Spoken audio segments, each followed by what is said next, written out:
We're good to go. Okay. It's great seeing so many of our colleagues and students today. Great to be together with you.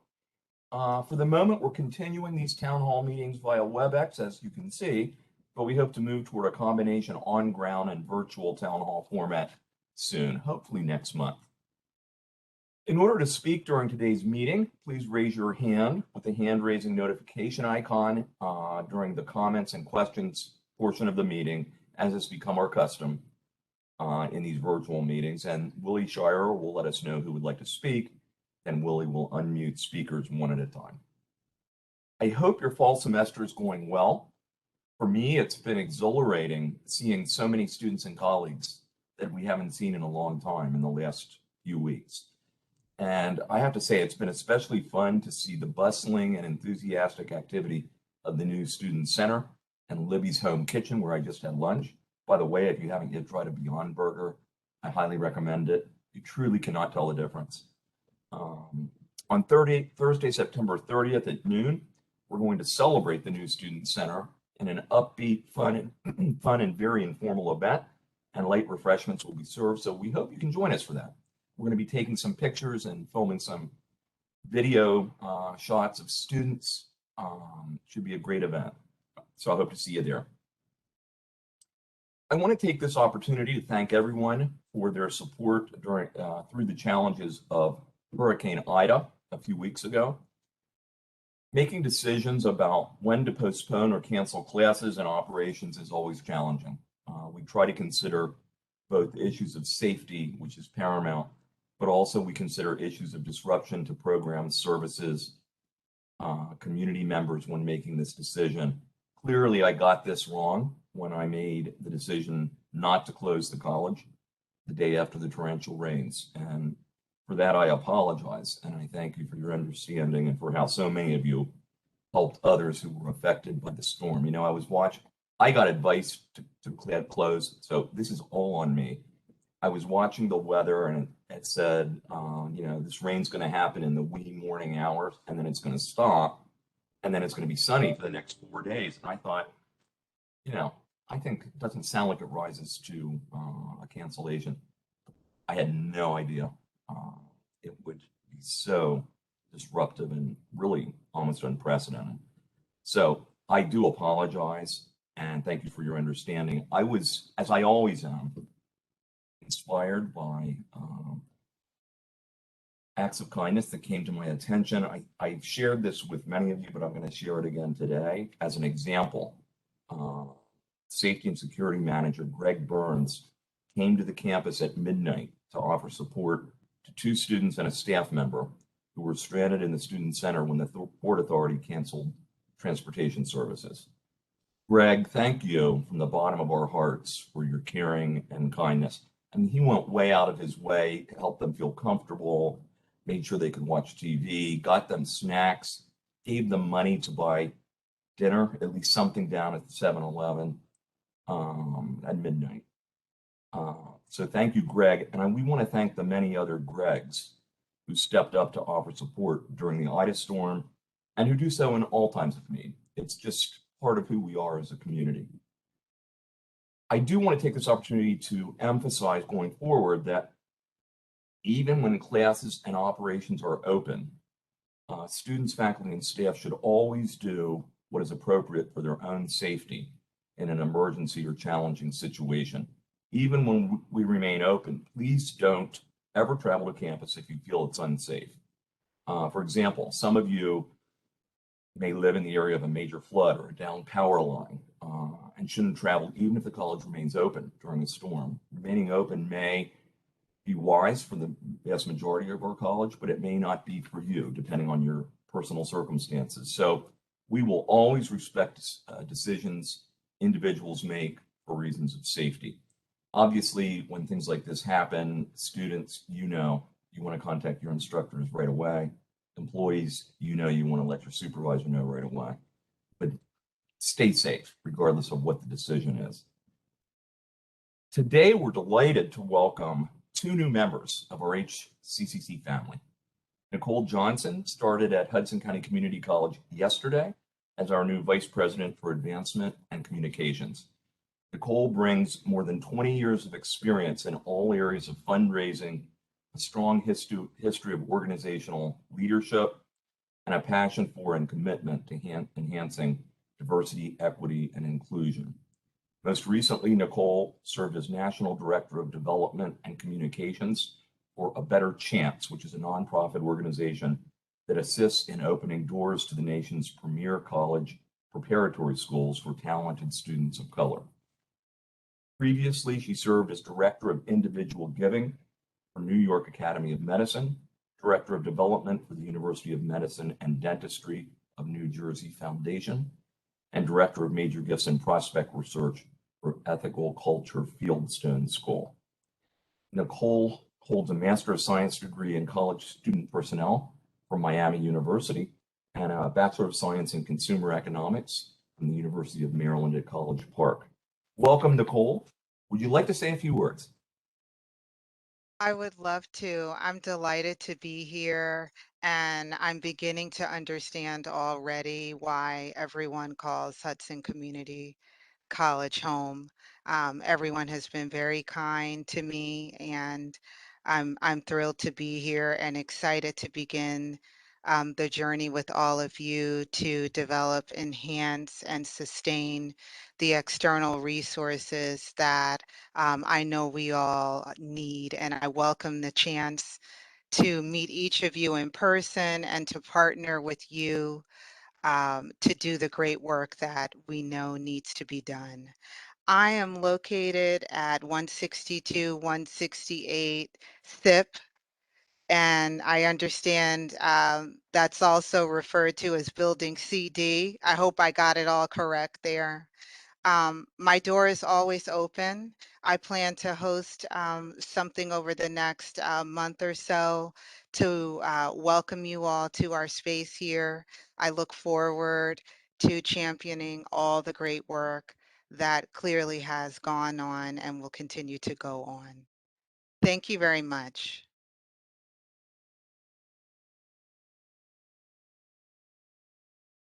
Chris, you're muted. Sorry, I was just saying, thanks, Nicole. I still haven't gotten the building letters yet. I have to always say, which one is that? But we really all look forward to your leadership as the college's Chief Advancement and Communications Officer. Under your leadership, I know we're going to reach new levels of external funding support in order to advance and sustain the college's mission and the college's excellence. We are, under your leadership, going to do something that I've been talking about for a long time. We're going to grow that fourth leg on our financial stool over time, working together as a community. And we're certainly, Nicole, grateful for the expertise and support that you bring to sharing and communicating the excellence of this institution and the inspirational stories of the HCCC family. And also joining us today, actually joining us yesterday, is Jennifer Valkercell, who's our inaugural Director of Transfer Pathways, a vital position that we have needed. We've needed this leadership for so long as we've been assiduously working to develop articulation agreements, partnerships, 3+1 programs with sister institutions all over New Jersey and beyond. It's gotten big, and it needs the leadership to not only continue to grow these efforts, but make sure everyone is aware of them, make sure that prospective students and the community understand what can be hard to understand, so that they know what opportunities exist. And there are so many, as we all know. So Jennifer, we're all looking forward to working with you. I've asked Vice President Lisa Doherty to introduce Jennifer, and then Jennifer, we hope you'll say a few words. Thank you, Chris. So yes, it is my pleasure and privilege to introduce our brand new position and brand new colleague, Jennifer Valkercell. She is the Director of Transfer Pathways. She will report to me in this role, and she is located in Building A on the first floor with the rest of Enrollment Services. Jennifer comes to us from NJCU.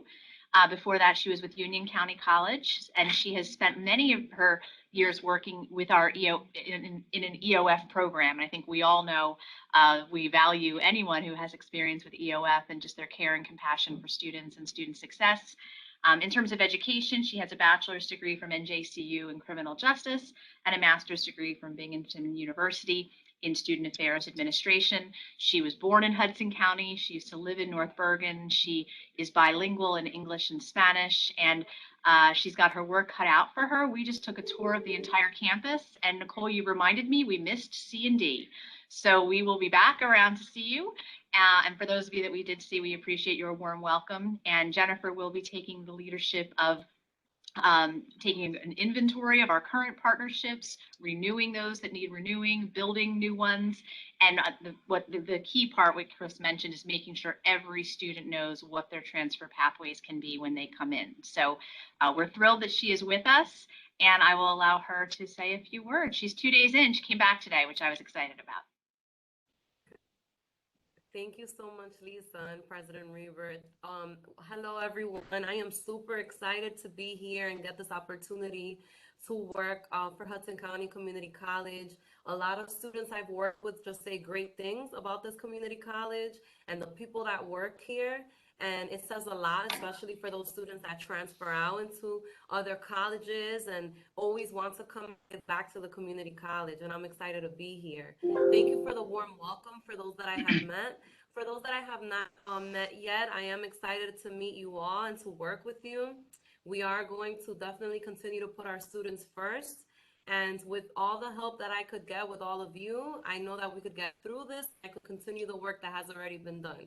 So thank you again for everyone for the warm welcome, and I'm just super excited to be here. Thank you so much, Jennifer. It's so wonderful having you here. And, you know, it's amazing to think now about the multitude of opportunities that are available to students as a result of our partnerships, both with K-12 and four-year institutions, as well as what we do here. Growing number of students are graduating high school with our associate degree. So making them aware at really a few years even before they think about college, about the possibility of getting on the pathway while still in high school and where that can take you.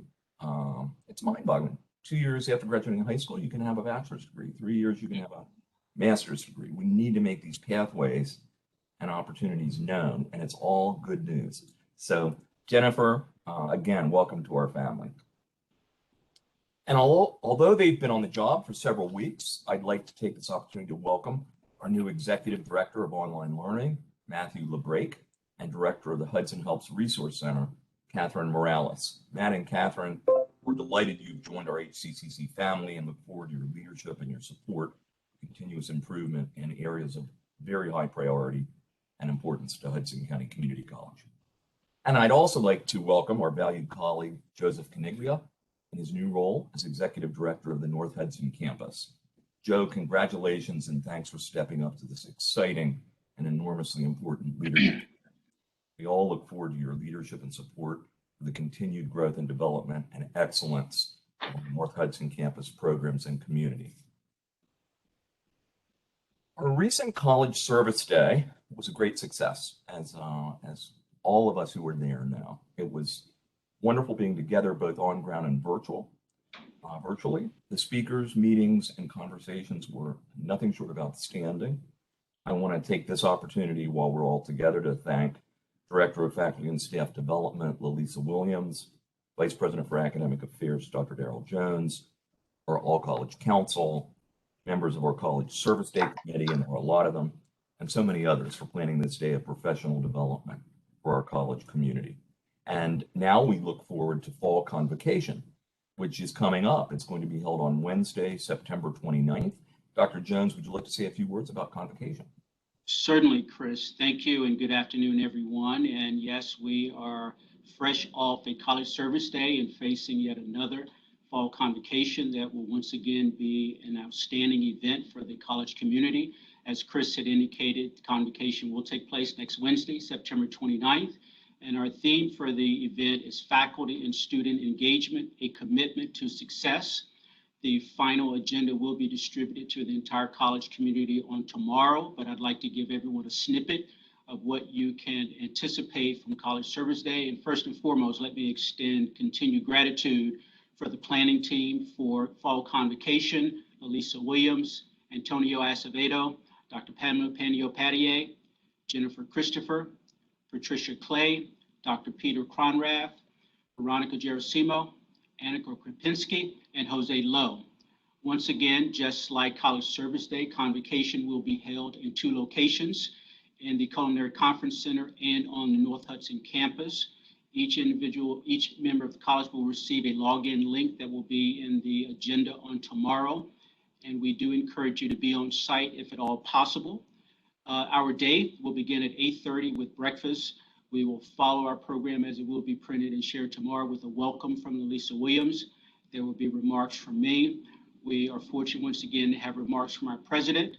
And this year we are infusing a student speaker into our convocation. We are invited, or she has committed, Ms. Latrenda Ross, who is an alumna for class of 2004. She received an associate degree in human services, and Latrenda is currently serving as senior community service aide with Jersey City Office of Social Services. So we all look forward to her remarks on creating momentum for your success. And this year we are infusing a faculty speaker into our convocation program. And many of you know this name very well. Dr. Nabil Marshood has graciously accepted the invitation to return to the college. Dr. Marshood retired recently, and as a reminder to many, he is a Fulbright scholar, author, and he will speak to us in his reflections on critical education notes from his journey. So that is an event along with all the other speakers that you will not want to miss. We are also fortunate to have a keynote address for this year's fall convocation. Dr. Christine Harrington, who currently serves as professor and coordinator of the EDD program in community college leadership at New Jersey City University, will speak to the college community, and her topic is engaging students with a meaningful and culturally affirming assignments. So I look forward to her remarks, followed by lunch in 2 locations, again, in the multipurpose room and also on the North Hudson campus. And our day will complete with 2 panels. Beginning at 1 p.m., we will have a student panel with 5 identified students who have committed their time. They will speak on the topic of learning and succeeding during the pandemic. Thank you, Tony Acevedo, for agreeing to serve as moderator for the student panel. And at 2 p.m., we have a faculty panel, and 5 faculty members have agreed to share their reflections and impressions on faculty and student success. And the faculty panel would include Dr. Sirhan Abdullah, Joseph Gallo, Dr. Jeffrey Lamb, and Dr. Fatma Tot, and it will be moderated by Michael Felice.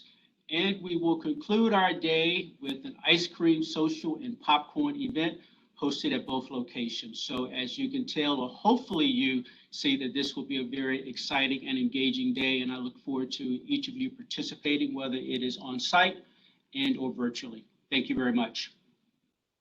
Wow, thanks so much, Daryl. Sounds like a fantastic day. Really looking forward to it. And we want to celebrate, we always want to celebrate so many things, but we want to particularly celebrate faculty at Convocation. And, you know, that faculty panel is just indicative of the quality of our faculty. And this is a day that's a little more focused on scholarship. And so we want to use this occasion to thank so many of our faculty colleagues. Since our last town hall meeting, we learned that Hudson County Community College has been awarded a nearly $3 million 5-year Title V grant from the United States Department of Education. The grant will fund a transformational project that includes the development of an English as a second language pathway academy, the comprehensive redesign of ESL student support services through the establishment of an ESL resource center, and faculty and staff professional development focused on issues of equity, inclusion, and the adult learning needs of English language learners, among other initiatives. Titled The Golden Door, La Puerta Dorada, the project's wonderfully aligned with the college's overarching priorities of student success and diversity, equity, and inclusion. And this project's the outcome of several years of work of faculty, staff, and students throughout the college. I want to particularly acknowledge the leadership and support of former Executive Vice President and Provost Derek Friedman. I hope his ears are burning. Vice President Daryl Jones, Vice President Nicholas Chevroletti, Vice President Iris Pujols, Vice President Anna Krapitsky, ESL faculty and staff, very importantly, driving the project, Jenny Bobea, Joe Caniglia, Linda Miller, and Maria Shurta, Associate Vice President Lori Margolin, Executive Director John Scanlon, Dean Heather DeVries, Associate Deans Pam Bandiopatia and Sheila Dinan, and Grants Officers Sean Kerwick and Idea James, and I know others that I've left out. It truly takes a village, folks. We are seeing this again and again. Projects of this significance and impact and potential only happen as a result of really our whole family getting behind them. Dr. Heather DeVries and Jenny Bobea offered an outstanding report about this project at last week's meeting of the Board of Trustees. And I want to thank Jenny and Heather and all who were involved in the development of this project and the writing of our successful grant application, and all who will lead and support the implementation of the project over the next 5 years.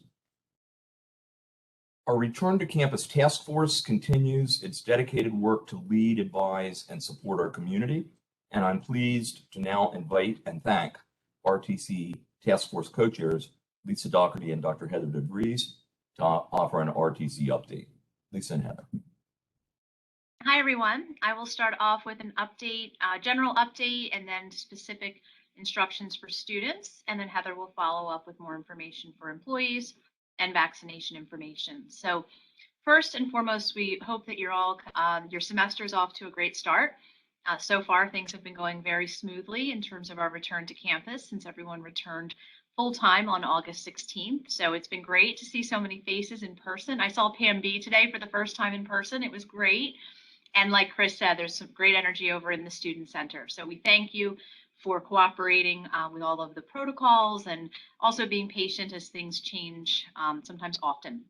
So first, just a reminder that masks are required for all faculty, staff, students, and visitors in all buildings, regardless of vaccination status.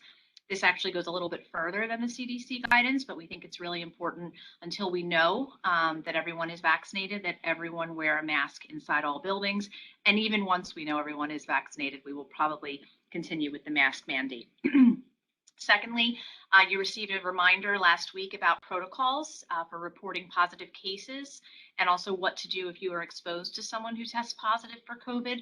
So please do refer back to those emails, and let me take this opportunity to implore and urge and beg you to read emails from the Return to Campus Task Force. If you read any email, this one should be a priority. And I know we get a lot of emails, and of course, emails from your supervisor are really important, from Chris, from Desiree in communications, but because things are bound to change, you really need to prioritize the Return to Campus Task Force emails, read them closely, and please respond with any questions, and we will get back to you immediately. So moving on to the most important announcement that came from our task force on September 9th. So if you haven't taken the opportunity to thoroughly read the email from the Return to Campus Task Force from September 9th, please do that today. It will tell you that as of December 20th, we are requiring everyone on campus to be vaccinated. There's a difference between students and staff. So I'm going to focus just on the students. So students, if you've already submitted your vaccination proof to get the $100 incentive, you're good to go. We have your proof. You've hopefully gotten your $100 or it's coming soon, and you are set. You can take your classes on campus this semester, next semester, anytime. If you have not submitted proof of vaccination after December 20th, so that means when we return from the holiday break, you cannot take a winter class or a spring class on campus unless you have submitted proof of vaccination. So I urge you, if you are already vaccinated, please submit it immediately so that we have it on file. If you are not, Heather will run through a timeline for you, but you need to be vaccinated as soon as possible. If students choose not to be vaccinated or they have a religious or medical exemption, they will only be permitted to take remote or online classes in the spring. They cannot take on-campus classes. They also will only be permitted to access services remotely, which means library, tutoring, registration, advising. The good news is we have all of those things available remotely, but we love to see your faces on campus. So we hope that you will get vaccinated so that you can be on campus either for classes or services.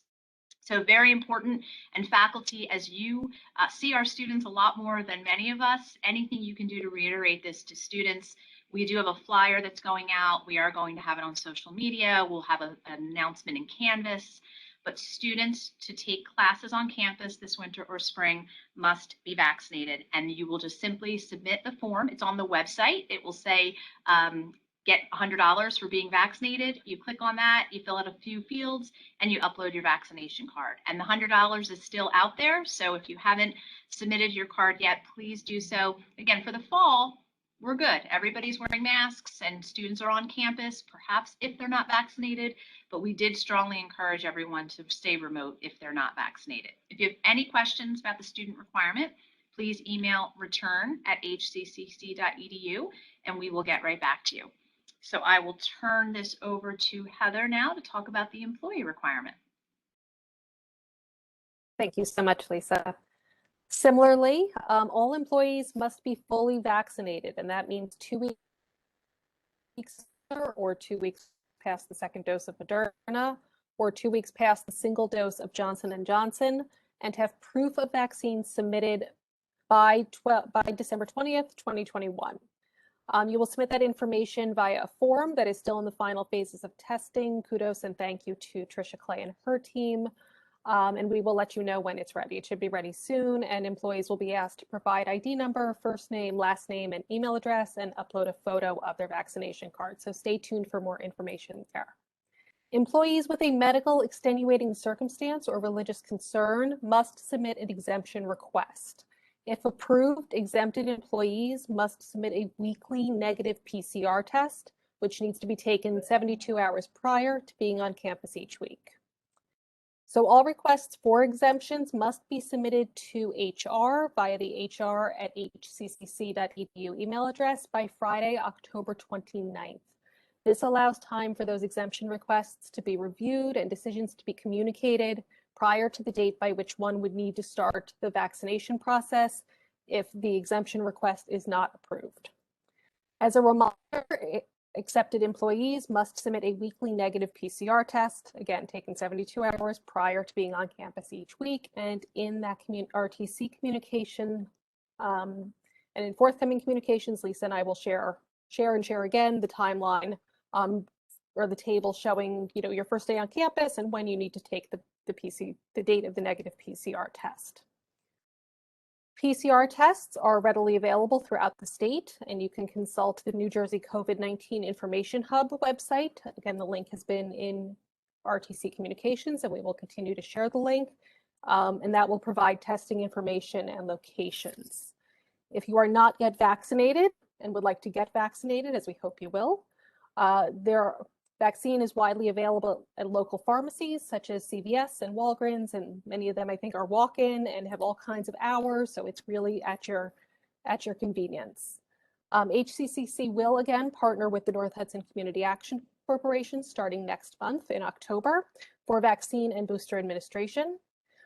Beginning in October, the NHCAC will be on both campuses to administer first and second doses of the COVID-19 vaccine, as well as booster shots for those who are already vaccinated and are eligible to receive booster shots consistent with the FDA, with the guidance coming from the CDC. We will share additional details as they become available. If you are a student and you also work on campus, the big question, are you considered a student or an employee?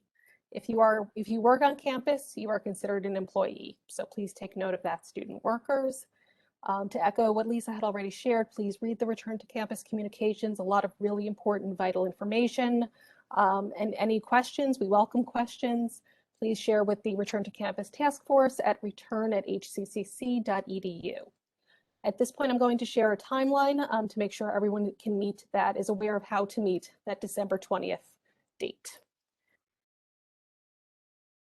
To meet the December 20th deadline, these are the first dates by which you need to receive the vaccine based on what type of vaccine. The first, if it's the Moderna vaccine, you need to receive the first dose by November 8th in order to be fully vaccinated by 12/20.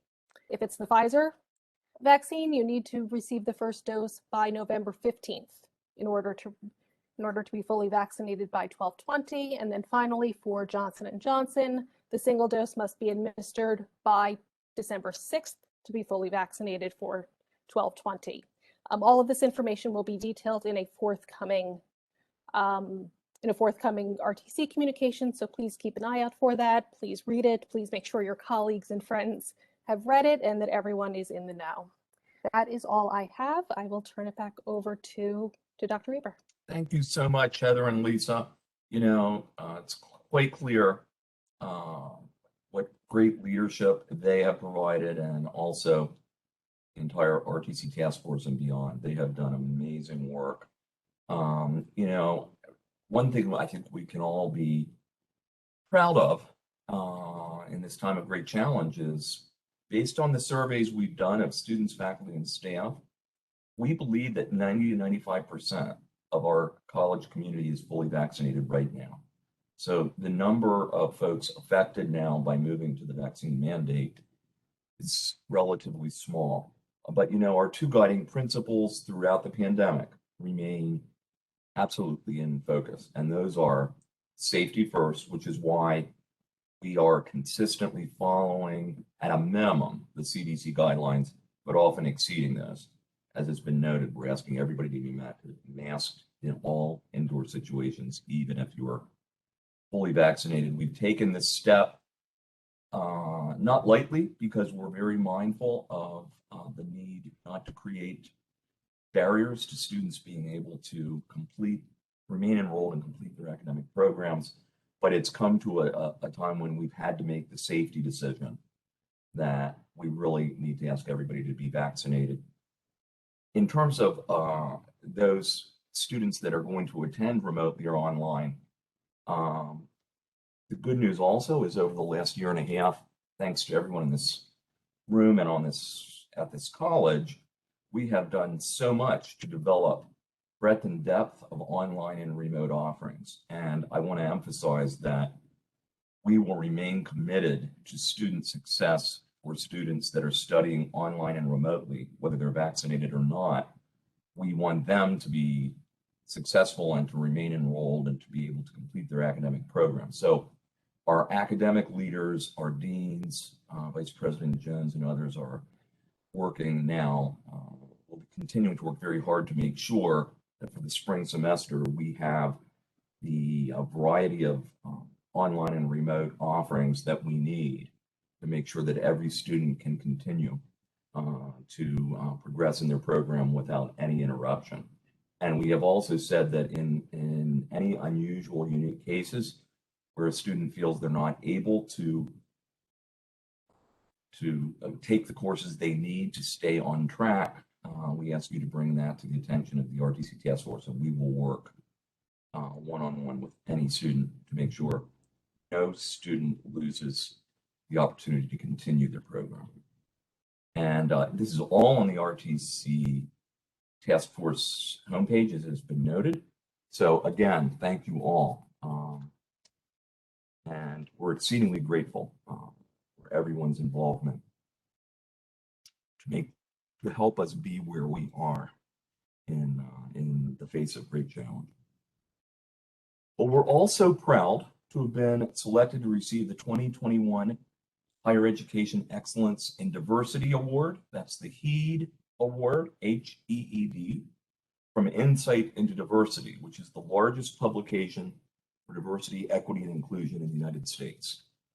HCCC is one of only 8 community colleges to be recognized as a 2021 top college for diversity in the nation, the only one in New Jersey. I'd like to now invite Vice President for Diversity, Equity, and Inclusion, Iris Pujols, and PAC Day co-chairs Lalisa Williams and Jose Lowe to offer a DEI update. Iris. Thank you, Chris, and good afternoon, everyone. It's a pleasure to see so many of you walking around campus, particularly students. And I will start out by sharing some items that we're focusing on at the office at the moment. And then I'm going to pass it on to Lalisa Williams and Jose Lowe, so they could tell us more what, some of the items that they're working on PAC Day, and also provide some updates on some of the programs that are coming down the pipes. Chris mentioned the HEED Award, which is an accomplishment that all of you should really feel very proud for. It's the merit and the recognition is due to the collaborations, partnerships, and the relationships that are built and sustained every day. It was also mentioned at a previous town hall that we were also recognized as the recipient of the ACCT's Northeastern Regional Equity Award. That's also another important recognition. And we're also one of 5 finalists to receive the National Charles Kennedy Equity Award. That will be announced at the ACCT Leadership Congress, which is taking place in mid-November. I also wanted to briefly talk about that conference. A total of 11 of us, that includes trustees, faculty, and staff, will be attending this conference. Trustee Gardner, Amala Akburn, and I will be presenting. The title of the presentation is going to be Hudson County Community College Holistic Approach to Community Building, Engaging and Supporting Diversity, Equity, and Inclusion Initiatives. Again, that's our story. We got the honor of telling our story, like all of your stories, the wonderful work and initiatives that takes place at the college. And we're happy to continue sharing. We just completed a first step of our listening hour. You probably saw a flyer that came out with all ears. We had 4 sessions of those. Members of that community came in, they included faculty, staff, students. They engaged us in conversation, and that included a whole team, the whole DEI team, that Michelle Vitali, Director of Diversity, Equity, and Inclusion for Cultural Affairs, Jackie Sifant, Director of Diversity, Equity, and Inclusion for Accessibility Services, and Natalia Vasquez-Watkins, Associate Director of Diversity, Equity, and Inclusion. The objective of these sessions were for us to provide clarity, to answer questions, and also to gain additional perspectives by listening to the input of others. Again, we don't see the world from where we're standing, right? So we want to make sure that we continue moving these efforts from a collective perspective.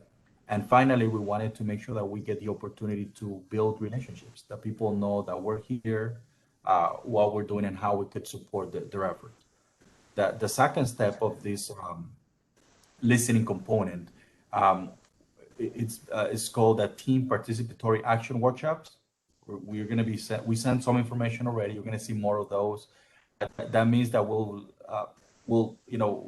come over, and we're asking for groups of individuals, teams, to host us, so the whole team could come over, and by coming over I mean virtually, to find ways to infuse DEI concepts into the values of the college. Once we get past that point, we're gonna then reach out to individuals that we might not have the opportunity to interact with, and to go to the division meetings, the group meetings, team meetings, so we can also come in and speak to you and continue the infusion of DEI and finding additional perspectives. Finally, I wanted to give you an update about the OSHI grant that we received recently.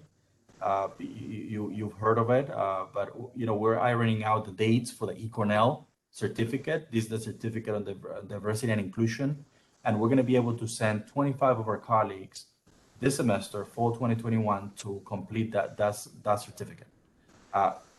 The following spring, another 25. The following fall, another 25, and the following spring, another 25. A total of 100 of us will be able to go and get that certificate. Lilisa and I were very fortunate to have completed it recently. It's a wonderful program. It really puts a lot of things in perspectives that are really useful. So in addition to going to get this training for some of us, the idea is to bring back the concepts, the ideas that we're able to build our own training module here at the college. So then we could expand it to all of us. And one of the areas of benefits, in addition to infusing DEI to everything we do here, is to also create the diversity advocates to serve on screening committee, to provide a very special lens, when screening committees are working towards the appointment of a new colleague. Also, the Diversity, Equity, and Inclusion Student Passport Program, it's on the way. As you heard previously in some of the other town halls and other platforms, Veronica Gerosimo, Natalia Vasquez-Watkins, and Amala Akburn, they piloted the program last semester. Now, with the assistance of this grant, we're going to be able to scale it, right? This is an education program. It's a 10-week program. And again, it would introduce DEI concepts to the student participants. And these student participants, will develop leadership skills that they could also, maybe participate in PAC Day, some of the other programs that we have, and, just continues the infusion and again, continuous improvement. And also the grant has allocations for additional training that includes Title IX training, other programs, and awareness campaigns. And, we're going to be sharing more of those out as we get to it. And very briefly tonight, I would like to invite everyone to attend the Deneen Hoey Gallery for the Yiddish musical performance, which is taking place tonight at 6:30, I believe it is. Benjamin Sutton and Ben Robin will be performing. And with that, I thank you for your time. This is very exciting again to be with all of you. Hopefully we'll, as I mentioned, we'll be able to be in Zoom soon. And I would like to pass it on to my partners, Liz Williams and Jose Lo, for the next steps. All right. Thank you, Yuris, and thank you, Dr. Reber, for the opportunity to speak today. Lilisa and I will present updates from the President's Advisory Council on Diversity, Equity, and Inclusion, also known as PAC Day. First, I would like to say happy Hispanic Heritage Month to everyone, or El Mes de la Raza Hispana. There's a lot of celebration going on during this month. And as you probably are aware, some of the flyers were sent out this week in regards to the whole month celebration that's happening on campus and outside our campus as well. This fall semester, we are presenting the Our Studies on Toad series. The first episode will feature Karen Gali, instructor from the English department. We invite everybody to join this dynamic series, which begins on October 8th. The flyer with WebEx login information has been circulated and will continue to do so up to the day. Each month we will feature another amazing story that has yet to be told. Our Stories Untold style here at Hudson County Community College. Other programs include the barbershop, and I believe Veronica is posting some other activities on the chat, so you get a chance, please read them, and you could join and most all of them, and if your time allows. Specifically for PAC Day, we're working specifically on the action plan that everyone hopefully had the chance to read. If you did not get a chance to read or you didn't get that email, please let us know and we will send that to you momentarily. The final draft of the PAC Day action plan was recently shared college-wide. Once again, we're excited to work with the colleagues who believe in the President's and the board's mission of making our institution ready for the 21st century and beyond, by ensuring that every person feels included and that they can be successful in HCCC at work and at school. The plan outlines 4 overarching goals and subsequent initiatives that will continue to guide the work of PAC Day and all of our partners and collaborators in and outside of our college walls. The action plan period covers 2021 to 2024.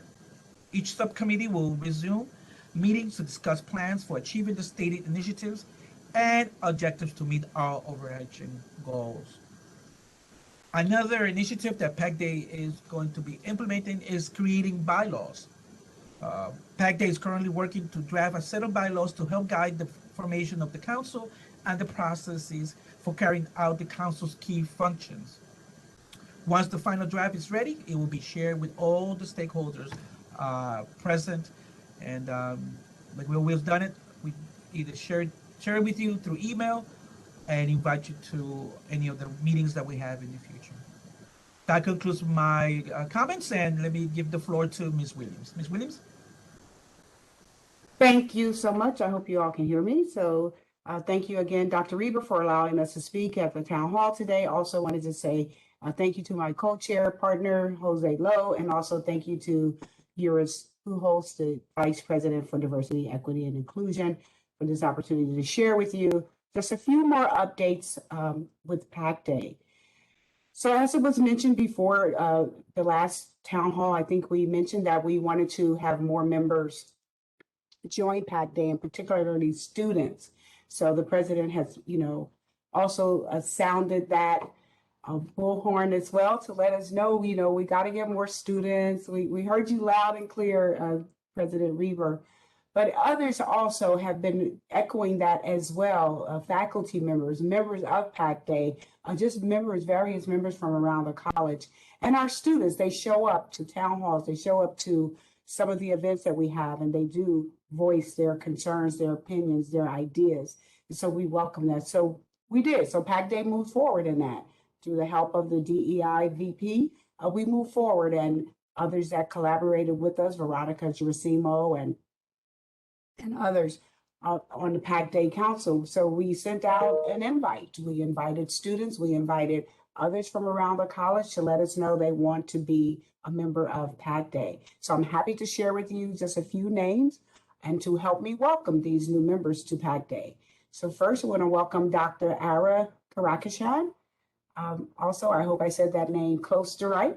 So I want to welcome you to PAC Day and want all the members to welcome you as well.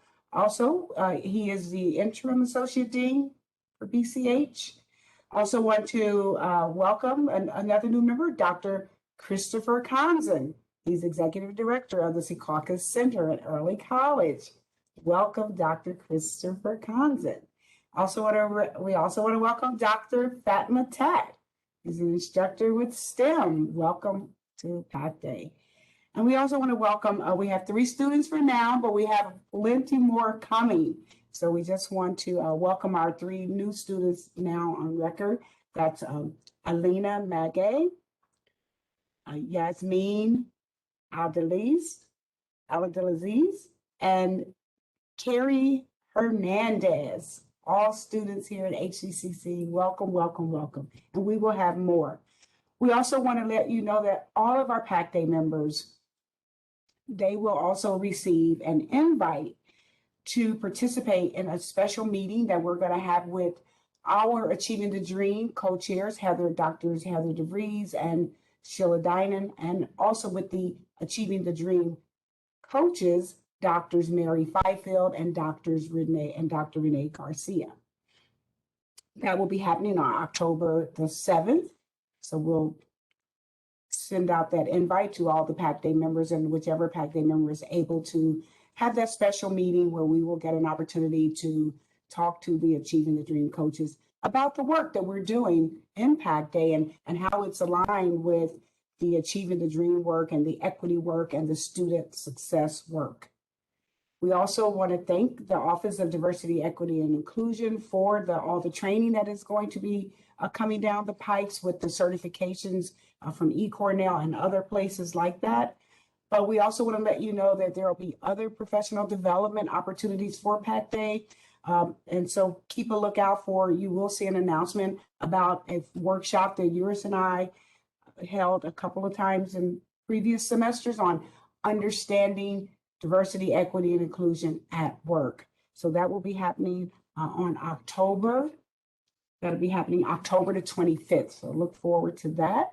And we just want to thank everybody in our college community for coming together, pitching in, helping out, supporting, collaborating, and are partnering. And we just want to give a special thanks to 2 of our key partners. That's the Human Resources Department and the Center for Teaching, Learning, and Innovation under the leadership of Dr. Paula Roberson. But we will keep you all posted. Please let us know if you have any suggestions for us, ideas, or comments. Please direct them to our PAC Day website, pacday@hccc.edu.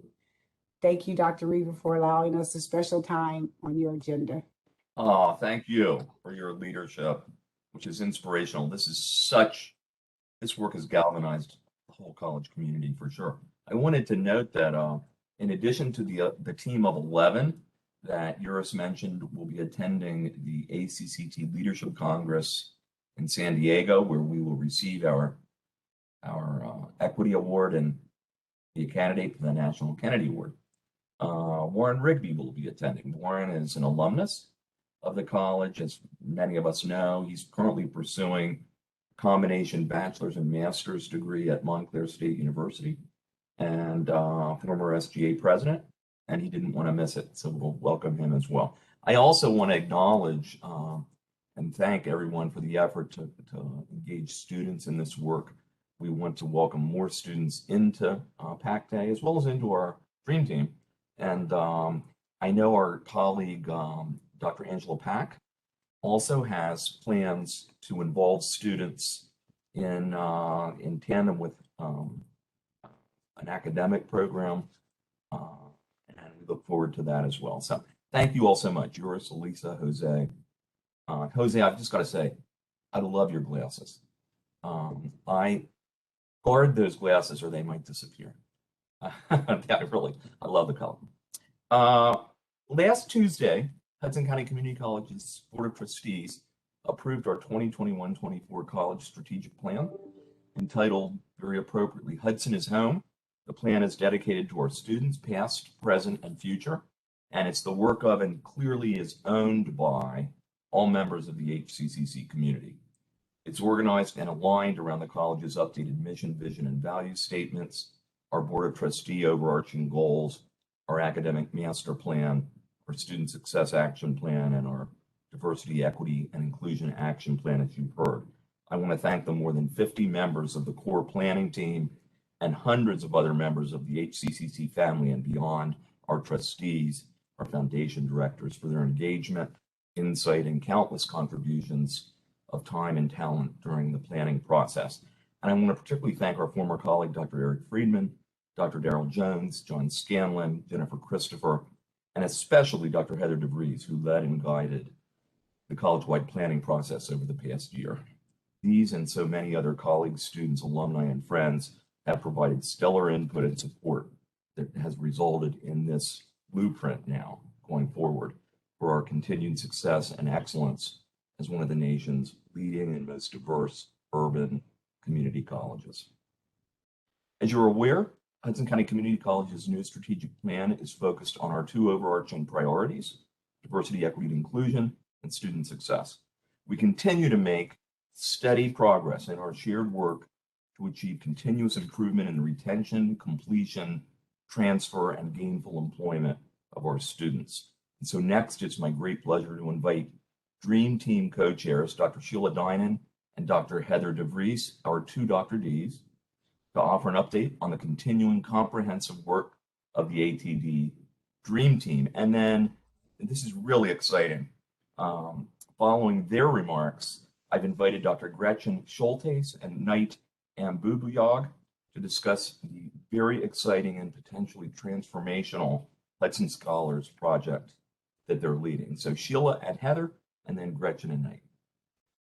Thank you, Chris. I will just give a quick rundown on what we have been doing with ATD. Heather and I and many other people within the college community are trying to finalize our draft for Mary and Renee's meeting in October 5th through October 8th.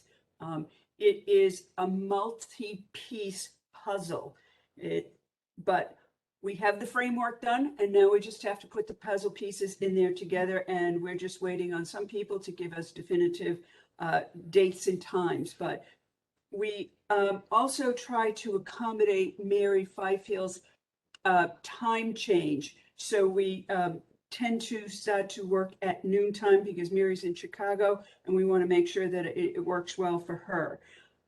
We do have events scheduled for Tuesday, Wednesday, and Thursday.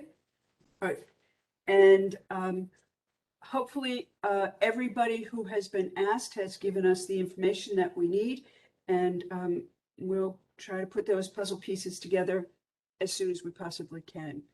There's a few other pieces that I have as far as achieving the dream.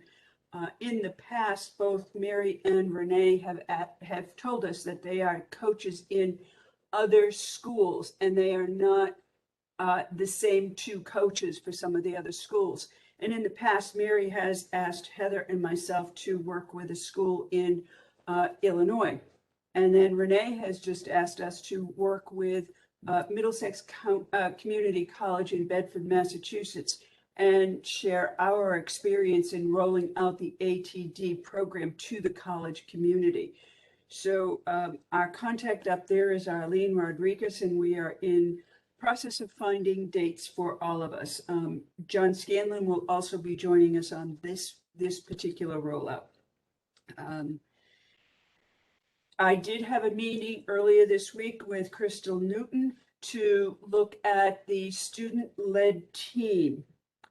Crystal has graciously volunteered as alumni mentor to really work with the students to organize and get their team project ready for this year. But Crystal and I really looked at how are we going to get this information out to the students. We want to get new students, first-year students, involved in these kinds of projects. And I think this will be a very good opportunity now to have an alumni mentor who was part of the original team. And this team, for many of you, I know you've heard this before, but for the new people, this is the first time in the history of Achieving the Dream that any school has had a completely student-led group in their process. So we still want to hold that title. And this is just a little quick piece. We are, as we said before, that some of our teamwork was staggered, and one of the big staggering pieces was, because it started in January of 21, was to look at the issues within nursing. And this is just a piece that I think was amazing. When I looked to put their next meeting appointment out, I absolutely found one day that every single person on that committee could be there. And that's amazing. And that is October 13th at 1. Thank you all. And Heather, turn it over to you. Thank you so much, Sheila. That is amazing. That's a very rare occurrence to find one time very that works rare. for everyone. So I'm going to continue to build on the update Sheila offered. Again, we're very excited about Mary and Renee's visit and are planning a lot of great meetings for them as part of this visit. We had hoped to welcome Mary and Renee back on ground this October, but with changing circumstances, we collectively made the decision to go back to a virtual visit format. So again, they'll be with us virtually October 5th through the 8th. Very exciting. And again, stay tuned for emails and calendar holds. Otherwise, we continue to finalize our planning for year 3 of our ATD engagement. We are focusing on making a shift from the how teams, which really did a lot of deep dives into further research and kind of really mapping out and providing more detail to what we had laid out in the Student Success Action Plan, to implementation teams. So that's a phrase you'll be hearing from Sheila and myself going forward. For the implementation teams, again, we are looking for volunteers. We are looking for co-leads in some cases. So Sheila and I will be sending out some inquiry emails this week. But really, if you're interested in getting engaged in this work, as we hope you will be, particularly faculty, we are also looking to engage more students within our Student Leader How team and beyond it. Please send an email to Sheila and myself. But our year 3 work will have several different connections. You'll hear about one of them in a moment when I turn it over to Gretchen and Knight to hear about the fantastic work they're doing with Hudson Scholars. But we're really looking at implementation teams, moving the work forward, the work we've already started through our Student Success Action Plan on academic foundations, English and mathematics, through ESL, and again, liaising with the Title V grant, focusing on college student success, Hudson, continuing to focus on Hudson Helps and its resources, Student Success Academy, and nursing, and specifically that pre-nursing cohort that Sheila just referenced. So again, if any of that is interesting, or sounds like you want to sink your teeth into it, please send an email to Sheila and myself, and we, again, will be sending various forms of outreach as well to engage volunteers. Lastly, last update from me is that at our last Dream Team meeting, John Argola and John Scanlon shared some visualizations of our CESI results, our Community College Survey of Student Engagement, and just really fascinating results. And I believe they're working on sharing a venue or medium to share that with the college community. So stay tuned for more information there. At this time, I will turn it over to Gretchen and Knight to share about Hudson Scholars. Thank you so much. And I'm just going to share my screen very quickly.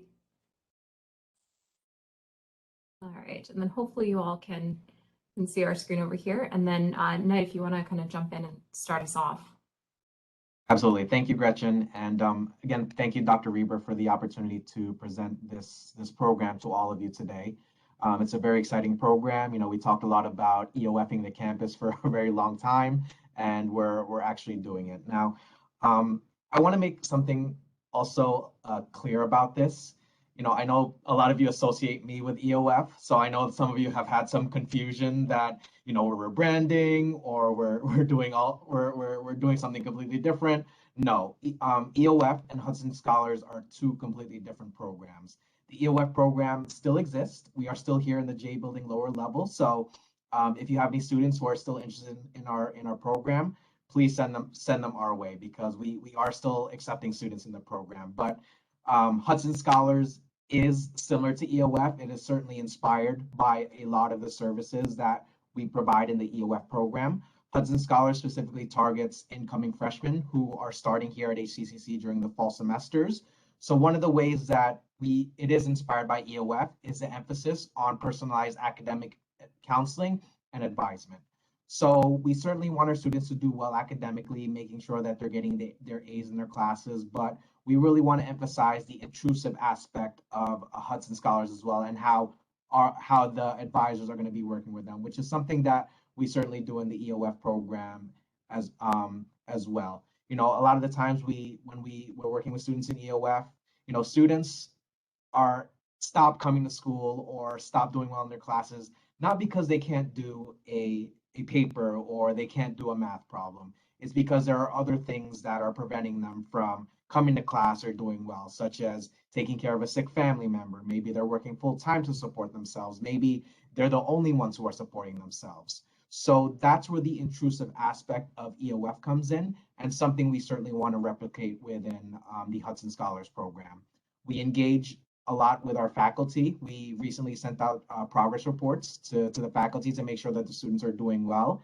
And for those who are not doing well, we want to be able to reach them early on so that we can see how we can help them and how we can support them through the Hudson Scholars program. And just like the EOF program, we certainly do not do this alone. Just like with EOF, you know, we work with financial aid, we work with tutorial services, we work with Hudson Helps and the Mental Health and Wellness Office. We want to be able to do the same thing with Hudson Scholars. So the data and the support that we get from everyone, we certainly appreciate it in the EOF. We also want to replicate that and do that with Hudson Scholars as well. And last but not least, just like the EOF program where we provide the financial assistance through a scholarship, we also have a financial incentive for the Hudson Scholars program as well. So whenever they complete a requirement, such as meet with their academic counselor, attend college orientation, complete CSS 100, they would get a portion of the stipend for completing that specific task. And this is something that we want to do every semester as well. Again, the purpose, just like EOF, the purpose of this program is certainly retention. Our goal for this cohort is to make sure that they do enroll for the spring semester and also beyond, right? Our ultimate goal obviously is to graduate them, make sure that they walk across the stage, just like the EOF program does. But that's who we are in a nutshell. Gretchen, I'd like to turn it over for you to talk about some of the data that we've currently gathered. Thank you so much, Knight. Yeah, and with that, I will jump in to share an overview of some of the quick numbers related to our work with Hudson Scholars. So first off, we have 5 academic counselors we've hired to support this initiative: Mackenzie Johnson, Nicholas Mangal, Richard Ramora, Elizabeth Ryan, and Alyssa Rupnarian. They started with about a month ago, and they've literally hit the ground running. So each of them will have a caseload of about 145 students. We're still finalizing that precise 10th day number, but we're serving more than 700 students through this initiative. And as Knight shared, our staff will be focused on academic planning through graduation, providing support when students encounter challenges, and tracking those key metrics of success on their work. And as Knight also mentioned, one of the things we're trying to mirror from EOF is to offer a financial incentive for the students' participation. So in the same way that EOF ties their student scholarship to engagement activities, we're aiming to do the same. So if you look at this across an academic year, we're offering students a maximum of $1,250 to engage in things that we believe are going to support their success. And that's really quite literally a win-win. Now, we're not planning to give all of the money up front. As Knight had shared, it's actually spread across each month, and students are asked to meet with their academic counselor and also complete a secondary task. So for instance, for the month of September, students are asked to meet with their academic counselor and complete their college orientation. So this top row really kind of highlights some of our programmatic pieces. And with this bottom row, I'm going to offer a peek at some of our very early data. So in the last 13 or so days, and I think it's really important to say that our staff only started rolling on the first day of classes. Our Hudson Scholars staff have had already 286 one-on-one interactions with students, whether that be email exchanges, text conversations, meetings. They have been very busy. And then these next two blocks really highlight something that Knight also touched on, our aim to make collaboration, and especially collaboration with faculty, a clear emphasis of this project. 96 faculty have submitted more than 850, and that number keeps going up, 850 progress reports in less than a week. And because we know that faculty are committed to student success, a really central piece of the planning was to make it as efficient as possible for faculty to engage in this process. And we are so grateful for their support thus far. And while we're still collecting data, at the last count, we have 78 students that have already qualified for their September stipend. And our staff are continuing to reach out to our students daily to encourage their completion and engagement with the program. So with that, that's just a very quick overview, but thank you again, Dr. Reber, for the opportunity to share a bit of what we've been working on. Absolutely. Gretchen and Knight and all involved, our new staff. This is really potentially transformational. So, just to clarify, what we're doing is attempting to scale up to many more students the most successful elements of the Educational Opportunity Fund program. We know that program works because those students who are considered at risk for not completing for various reasons are completing their programs like at the 95% level. So we know the high impact, intrusive, in the best sense of the word, high touch model of EOF works. It's very aligned with best practice in the literature. So what we've done is tried to make lemonade out of lemons by using federal stimulus funds available to us to scale up the program so that in addition to the approximately 200 students that we serve through EOF, we are now serving another 700 to 800 first-year students.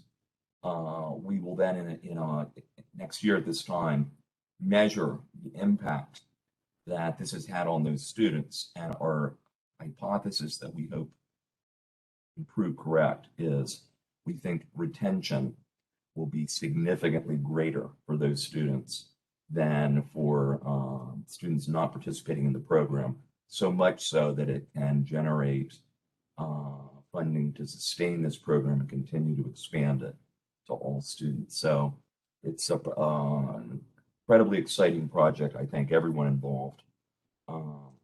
And also, again, thanks very much to Sheila and Heather. Your leadership of these college-wide student success initiatives is inspiring, and it's appreciated by all members of the HCCC family.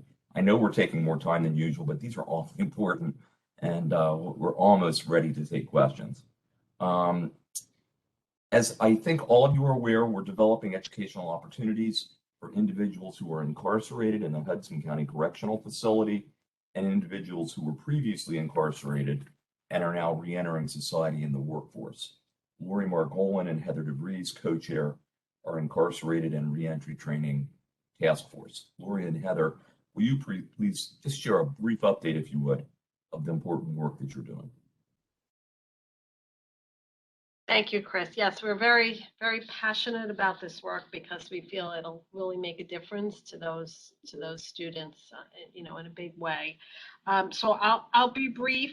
The program for the incarcerated students, Academic and Workforce Pathway Program, we have 28 students registered for classes, 17 in the degree program and 11 in workforce classes. Instructors are assigned. They will be beginning with the quick term later this week. The program actually kicked off last Wednesday with the employment readiness and life skills that our partner Women Rising is offering, and that is the only piece of the program that's being done in person. I have to tell you, the enthusiasm of the students, they were energized. It was just, you couldn't have asked for a better kickoff of this program. So we're really excited and looking to begin the classes remotely for the degree program and the workforce program as soon as the internet access is confirmed, which, you know, we're hoping that is very soon. So we're just really excited and just thrilled that all of the partners have worked together so well to get it up and running to this point so far. So thank you. Heather?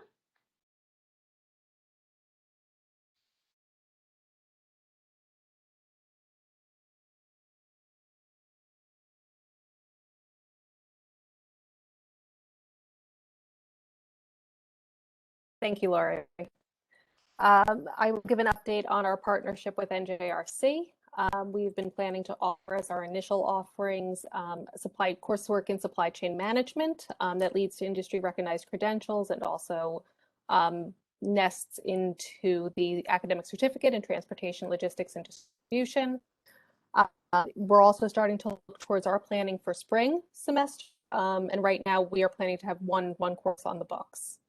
But we're also considering other options and really kind of exploring our options based depending on enrollment as well as the NJRC's needs. We're continuing to work closely with the NJRC to evaluate the client's needs and see how we can best serve them. That's all we have. Dr. Reber, I'll turn it back to you. Sure. Thank you so much, Lori, Heather, and other members of the task force. Finally, last week, several of my colleagues and I met with the officers of our All-College Council, and we discussed the process moving forward for bringing our long-awaited academic tower project to completion over the next 3 or so years. I agreed to summarize today the exciting but also complex process that's currently underway, and we'll also be discussing this in more detail at the October meeting of the All-College Council and in future town hall meetings. As most of us are aware, the 11-story 135,000 square foot academic tower has been planned over the last 5 or more years. It will house 25 classrooms, a full gymnasium, a wellness center that will support our exercise science program, a university center for our 4-year college and university partners, where they will offer upper division baccalaureate programs on our campus, critically needed space for our growing and entrepreneurial division of continuing education and workforce development, a veterans center, a really first-rate black box theater, lounge and meeting spaces, our Hudson Helps Resource Center, and all of the services and offices currently housed in the facilities at 70 Sip Avenue and 162, 168 Sip Avenue. That's A, C, and D. When I arrived as president, and as a result of feedback I received in my early listening tour, I arranged for broad stakeholder conversations with our construction management partner, Mast Construction. The academic tower program was substantially broadened and refined as a result of this helpful college-wide feedback. These changes in the program and design that were guided by stakeholder feedback also added to the cost of the project, which is now estimated to be approximately $70 million. That's 70. Recently, the college negotiated a pending sale of 70 Sip Avenue and 162, 168 Sip Avenue to the Jersey City Redevelopment Agency to add to their vision for the transformation of Journal Square to be a cultural and arts destination. The sale of these properties has always been a component of the funding plan for the new tower. The Jersey City Redevelopment Agency is currently in a due diligence period. Assuming they will follow through with completing this sale, which we expect, we should be closing on these buildings over the next 3 months. Very importantly, the terms of the sale will allow the college to remain in these facilities for at least the next 3 years, while arrangements are made to acquire all of the outstanding funding needed and move to construction of the academic tower. Our goal is to move from our current facilities that will soon be sold, hopefully, into the new academic tower, not into interim space, but directly from these facilities into the new academic tower in about 3 years. Meanwhile, we're working with the Hudson County Economic Development Corporation to consider community interest in partnering with the college to utilize the air rights above the 11 floors that will house college operations. I think the building could go as high as 25 stories, something like that.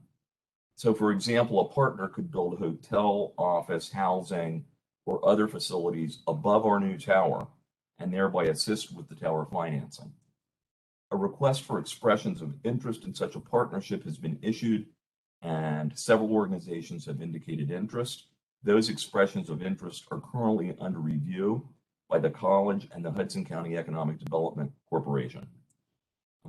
We're also awaiting guidelines to apply for financial support from a new state source of capital funding called the New Jersey Incentive Program. It's possible, we believe even probable, that this new program may match college funding for the cost of a portion of the tower project. So we're also, I want to emphasize, exploring potential options for future parking. This is a top priority for us, and we're leaving no stones unturned in trying to address our challenging parking needs that will actually be exacerbated by the project I just outlined. All of this work is moving forward at the same time right now, and we hope to have a clearer direction of exactly how we will complete the needed financial stack for the program and related issues over the next several months. Very importantly, I want to emphasize this. The design for the tower is completed and is shovel ready.